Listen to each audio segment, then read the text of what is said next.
as long as I can remember. I've always painted when I was a child, but professionally, and I've been painting since my early 20s.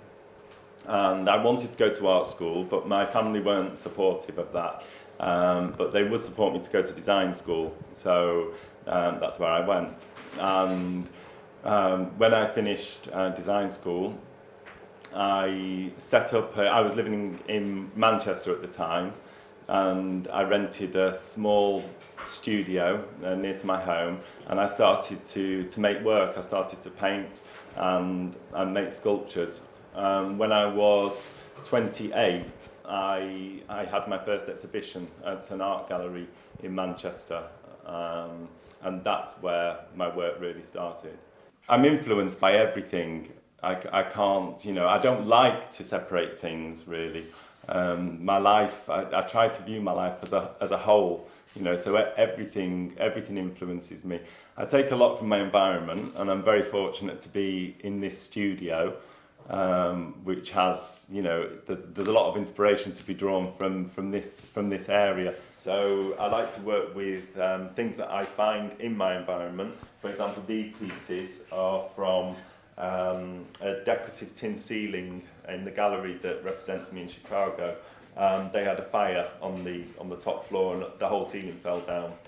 So I've been collecting pieces of that. They're going to send me some more because I want to make a big piece of work using these. There's something in the texture that really relates to my work. My personal environment, my work has always been kind of a bit out there in relation to my environment, but I'm finding that it's coming closer to home over time. So for example, this floor, the concrete floor, sometimes I use the canvas wetted so that it takes on the texture of the floor, and then I work on top of that once it's stretched.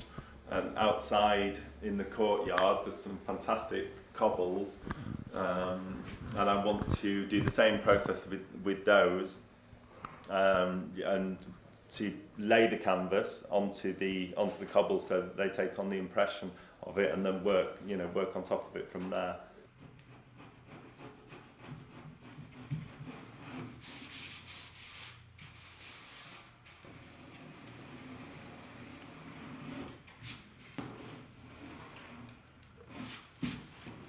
This is a print of one of the paintings which I made, which was based on aerial photographs of the planet, and I've got quite a few books that are, like for example, I've got one that's it's the whole coast of Brazil that's been photographed from aerial view. I think from satellite, because they're very distant.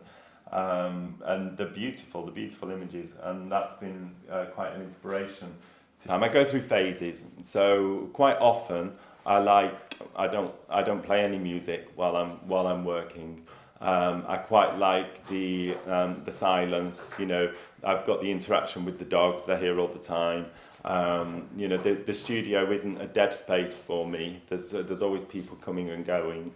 And then there are other times, I listen to music more at home, and then if I really get into some music, then I will bring it to the studio, and that can be anything from opera to Bjork, Madonna, anything. It depends on what's happening at the time, but I think that really there is, when you listen to a certain piece of music and it actually does something for you, and that's when I get into something, because I kind of want to recreate that energy. So I'll listen to the same music or the same artist kind of, for a period of time until I kind of exhaust it.